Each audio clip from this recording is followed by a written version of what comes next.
Ich bin aktuell dabei, mir selbst hier ein weiteres kleines Modularsystem aufzubauen und wollte das Ganze einmal zum Anlass nehmen, über das Thema Modular zu sprechen und vor allem auch über das Thema Einstieg in Modular. Wen das interessiert, also unbedingt dranbleiben.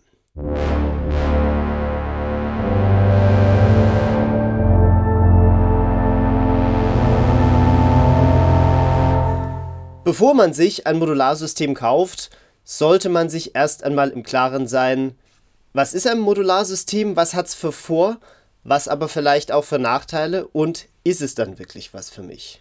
Modulare Synthesizer sehen so oder so ähnlich aus. Das heißt, ich habe lauter so einzelne Module, die kann man käuflich erwerben. Die schraube ich dann in ein solches Case und muss die dann, damit die funktionieren, mit solchen Kabeln hier verbinden. Dazu muss man wissen, dass die meisten dieser modularen Systeme monophon sind. Das heißt, ich kann nur einen Ton gleichzeitig erzeugen. Es gibt polyphone Module, das ist aber eher die Ausnahme und eine sehr spezielle Anwendung. Sprich, für Flächensounds beispielsweise ist ein Modularsystem weniger geeignet. Für Bässe, Lead-Sounds, Percussions ist es sehr wohl geeignet. Der Vorteil dabei ist, dass das sehr flexibel ist.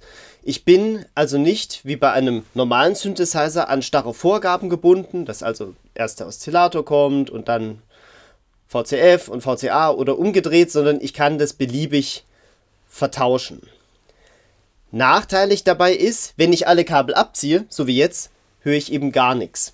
Wer also im Bereich Sounddesign beispielsweise unterwegs ist oder einfach sehr viel Spaß daran hat, neue Klänge zu entdecken, Spaß am Schrauben sozusagen hat, für den ist ein Modularsystem auf jeden Fall eine Überlegung wert.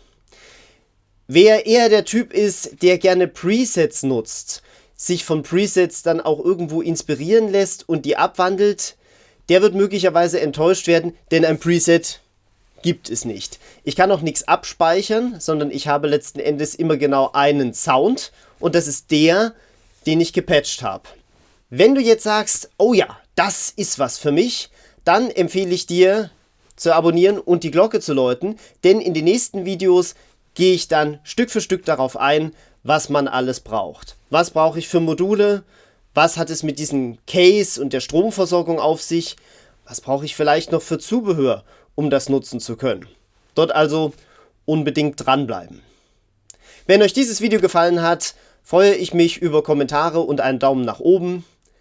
Ansonsten gilt wie immer,